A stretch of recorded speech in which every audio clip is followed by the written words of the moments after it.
ঈদের যাত্রার শেষ দিনে সদরঘাটে লঞ্চ টার্মিনালে যাত্রীদের চাপ বেড়েছে। লঞ্চঘাটে আছেন সহকর্মী নিবিড় সাহা। লঞ্চঘাটের আরো খবর নিয়ে আমাদের সাথে তিনি যুক্ত হচ্ছেন। নিবিড়, ঈদ যাত্রার শেষ দিনে লঞ্চঘাটের পরিস্থিতি কেমন দেখছেন এবং যাত্রীদের নিরাপত্তায় লঞ্চঘাট কর্তৃপক্ষ কি কি ব্যবস্থা রেখেছে?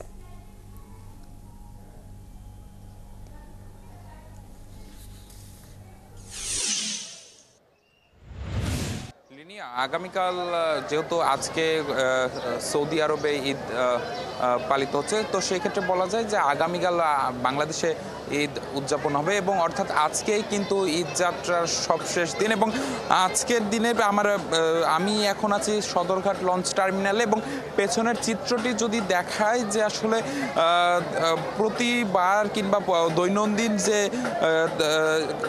শিডিউল সে অনুযায়ী কিন্তু বেশিরভাগ লঞ্চে কিন্তু বিকেলে ছাড়লেও কিন্তু ঈদকে কেন্দ্র করে কিন্তু যাত্রীদের যে চাপ সেটি কিন্তু আসলে ব্যাপকভাবে বেড়েছে এবং এর জন্য কিন্তু আমরা দেখছি যে আসলে সকালের সময় অর্থাৎ এখন থেকে বিশেষ করে ভোলার বিভিন্ন উপজেলা পাশাপাশি বিশেষ করে ভোলার যেসব নদী বন্দর কিংবা লঞ্চগুলো রয়েছে সেই লঞ্চগুলো কিন্তু সদরঘাট থেকে কিছুক্ষণের মধ্যে কিন্তু একের পর এক ছেড়ে যাবে এবং সেই জন্যই কিন্তু আমরা দেখছি যে যাত্রীদের উপচে পড়া ভিড় এবং অনেকেই কিন্তু নির্ধারিত লঞ্চের যে সময় সেই সময়সীমার বেশ কয়েক ঘন্টা আগে কিন্তু তারা এসে পৌঁছেছেন এবং তাদের যে বসার জায়গা কিংবা কেবিন সেটি কিন্তু তারা নিয়েছেন এবং সবার চোখে মুখে কিন্তু এক ধরনের উচ্ছ্বাসের ছাপ রয়েছে। যেহেতু মোটামুটি বলা যায় যে এখন থেকে কিন্তু গরমের যে তীব্রতা সেটি কিন্তু আসলে আঁচ করা যাচ্ছে এবং তবুও কিন্তু এই যে এখানে যারা নারীর টানে বাড়ি ফিরছেন ঘরমুখ মানুষেরা তাদের চোখে মুখে কিন্তু এক ধরনের উচ্ছ্বাস কাজ করছে। এবং জানিয়ে রাখি যে এখন যে দিকটিতে আপনারা দেখছেন সেই দিকে কিন্তু বরিশাল অঞ্চলের যে লঞ্চগুলো রয়েছে সেগুলো কিন্তু এই পাশ থেকে ছেড়ে যায়।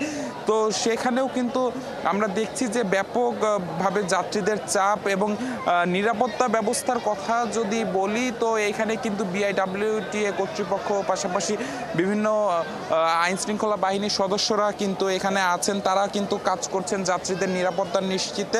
এবং সব কিছু মিলিয়ে যদি বলা যায় যে আসলে যাত্রীদের এই যে যাত্রা নির্বিঘ্ন করতে কিন্তু বিভিন্ন সংস্থা যেসব ধরনের কিন্তু আসলে প্রস্তুতি নিয়েছে এবং তারা চেষ্টা করছেন যেন কোনো অনাকাঙ্ক্ষিত ঘটনা না ঘটে যে ঈদ যাত্রায় যারা বাড়িতে যাচ্ছেন তাদের সাথে।